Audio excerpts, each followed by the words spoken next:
He wants a new objective. But I believe Victor Osimhen would have been a better target, because what Real Madrid need is a true number 9, somebody that could really fit. Victor Osimhen. Who's that? Oh, who's that? Janusz Michallik, please. You don't think so? You don't think it should have been a number 9? Listen, no. Some respect on Victor Osimhen's name, my friend. Jokingly, but look, I mean, he gives you everything. What is there? I see and I read, and of course, as pundits here, we have to be sometimes very serious, and we have to look at tactics and okay, I can understand somebody saying that, he's most comfortable on the left-hand side, Vinny Jr., where is he going to play? How is he going to play? Look, at the very least, whatever you want to say, if this happens in an immediate future, he's got a great manager who understands how to deal with these egos, right? I mean, Carlo Ancelotti has shown that at the very least, he knows how to come up with solutions, and Jude Bellingham is a great example of that, how he solved the problem of Benzema, how to play him. Look, great players find a way to play.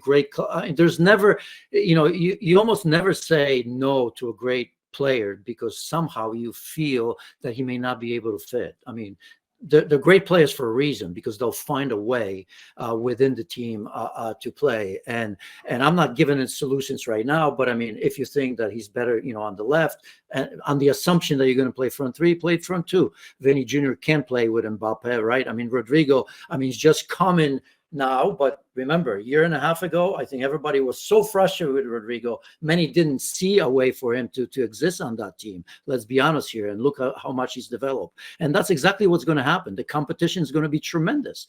Vinny Jr., I think, may go to a higher level, because you know what? He's going to have to. He's going to have no choice, because he knows that if he doesn't, then there's always that tactical tweak where maybe he's going to be on the bench, and there's going to be a combination where Mbappe plays on the left-hand side. Listen, this is Real Madrid. They will play 50, 60, 70, who knows these days, maybe 80 games in a season pretty soon. So you're going to have to rotate players. Kylian Mbappe, Vinny Jr., Rodrigo, Jude Bellingham. Even if you told me that Erling Haaland is coming to this team, they would find a solution. I'm not saying it's easy. The flip side, as you know, too many of those egos and stars doesn't always work. Let's have a look at PSG and Kylian Mbappe and Neymar, perhaps, and who else was there that I'm forgetting? Well, Messi. Messi. How could I forget little Messi? Yeah, we just talked about. So, I mean, I'm not saying that's ideal, but I just don't think that if a player like Kylian Mbappe comes available, if a player that's been a fan since he was 12 or however old he was, and he desperately wants to come to play for Real Madrid, is willing to forego some bonuses and salary, wants to play for it, how can you possibly say no to that? Yeah. Rafael Leao is supposedly meant to be Mbappe's replacement for PSG. Do you like that?